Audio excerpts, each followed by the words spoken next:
क्योंकि इनके मारने की धमकी भी आती रहती थी, तो ये पूरा ये संभावना है कि इनकी हत्या की गई है। दोस्तों हमारे साथ आज वकील साहब हैं गौरव जी और उनकी टीम है और सनातन के लिए बहुत काम कर रहे हैं। तो अच्छा गौरव जी, मैं बस ये जानना चाह रहा हूँ आपसे, या बहुत सारे सनातनी आपसे ये जानना चाह रहे हैं कि महाराज जी की जो उस दिन बहुत लोग कह रहे हैं कि हत्या हुई है और प्रशासन जो कह रहा है कि ये एक हादसा है और सड़क दुर्घटना है, जी, तो आप क्या मानते हो इसमें? हुआ उस दिन ये था कि फरसा वाले महाराज जी के पास में एक कॉल आती है और उस कॉल के आधार पे कि एक गौवंश है ट्रक में लद करके जा रहा है, उसे अगर मौके पाए जल्दी से पकड़ा जाए तो उसे रोका जा सकता है। इतने सूचना मिलते ही अपने शिष्यों के साथ में उसके लिए निकल जाते हैं और मोटरसाइकिल पे बैठ करके तब ये ट्रक के पास पहुंचते हैं, ट्रक को रुकवा लेते हैं और वहां उसकी जैसे ही जांच करने के लिए जा रहे थे कि पीछे से एक ट्रक आता है जो कि ट्रक थोड़ा सा हट के जा रहा था, लेकिन वो इन्हें देख करके इन्हीं की तरफ मोड़ देता है और इनके ऊपर चढ़ा देता है। ये अपने शिष्य को इतनी देर में फेंक देते हैं बचाने के लिए, लेकिन खुद नहीं हट पाते हैं, जिस कारण उनकी कुचल करके ऑन द स्पॉट डेथ हो जाती है। तो मानना यही है कि ये हत्या है, लेकिन प्रशासन ये कह रहा है कि जो ये एक सिंपल एक्सीडेंट है और जिसमें किसी प्रकार की कोई साजिश नहीं है। लेकिन ये तो एक जांच का विषय है, इसमें सीबीआई स्तर की जांच होनी चाहिए, क्योंकि एक फरसा वाले बाबा जो हैं लंबे समय से गौशाला चला रहे हैं, गौ सेवा करते हैं, गौरक्षक हैं, क्योंकि इनके मारने की धमकी भी आती रहती थी, तो ये पूरा ये संभावना है कि इनकी हत्या की गई है। अच्छा, मेरे को ये भी जानकारी हुई जैसे कि कुछ लोगों ने बोला था कि ईद से पहले पहले हम फरसा वाले बाबा को मार देंगे, ऐसी क्या ये रूमर है या सही में ही? लेकिन हाँ, उन्हें धमकियां आती रहती थी और ये भी हो सकता है कि उन्हें ईद से पहले धमकी दी गई हो कि ईद से पहले हम आपको मार देंगे। अच्छा, और कितने लोग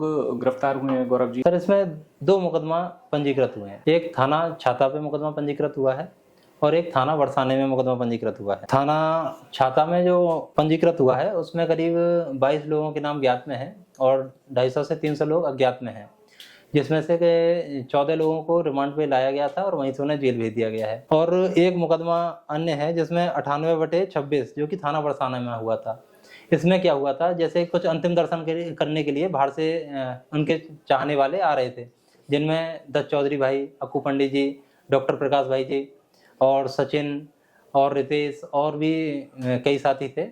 ये अपना आ रहे थे, इन्हें वहां पे भी रोका गया, हाउस अरेस्ट भी इनसे कहा गया कि आप हाउस अरेस्ट दीजिए। तब वो नहीं रुके, क्योंकि उनके गुरुजी भी रहे हैं फरसा वाले बाबा, तो वो नहीं माने। वो ये कह रहे थे हमें अंतिम दर्शन करना है, हमें तो जाना ही है, तो वो वहां से भी नहीं रुके। फिर उन्हें छाता पे भी रोका गया पुलिस प्रशासन द्वारा, वो वहां पे भी नहीं रुके और वो गौशाला पे पहुंचे। गौशाला के बाहर से उन्हें उठा लिया गया। जो मुकदमा हुआ पंजीकृत 98/26, इसमें धारा 191(2), 191(3), 121(1), 125, 132, 126(2), 221, 352, 351(2) BNS और 7 CLA ये धाराएं लगी हुई हैं। इनमें ये 5 व्यक्ति नामजद हैं, जिनका नाम है दत्त चौधरी, अक्कू पंडित, सचिन, रितेश पाल और डॉक्टर प्रकाश सिंह जी। अच्छा, जैसे अभी माननीय मुख्यमंत्री जी ने भी आदेश दिए हैं कि निष्पक्ष जांच होनी चाहिए और थोड़ा सा सख्ती के साथ होनी चाहिए, जो भी आरोपी हैं उन्हें छोड़ा ना जाए, निष्पक्ष जांच होनी चाहिए। तो क्या जांच में कोई गति आई है या? देखिए, अभी तो खास हमें नहीं लगता है कि कोई जांच में कोई गति आई है। प्रशासन ने ऐसा कोई बयान जारी किया है कि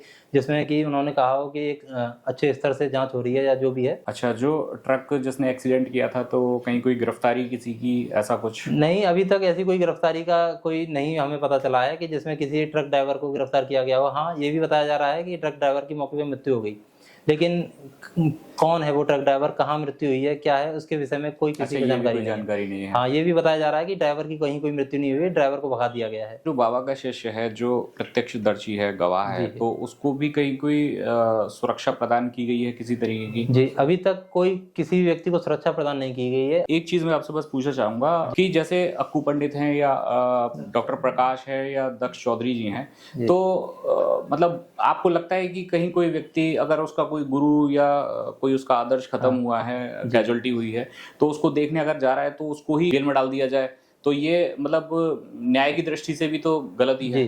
जी, हमारा फंडामेंटल राइट भी है कि हमें भ्रमण करने का भी अधिकार है और ये फंडामेंटल राइट है। दूसरी बात, यदि किसी व्यक्ति के गुरुजी खत्म होते हैं तो ये उसका परम कर्तव्य बनता है और नैतिक कर्तव्य भी है कि वो वहां तुरंत जाएगा। अब उसमें ये कह देना कि आप हाउस अरेस्ट दीजिए, ये तो किसी लॉ में नहीं है कि आप हाउस अरेस्ट दें। अगर उसे आप किस आधार पर रोक रहे हैं वो, और व्यक्ति रुकना भी क्यों चाहिए? जिस किसी व्यक्ति के अगर गुरुजी खत्म हुए हैं तो वो तो जाएगा ही।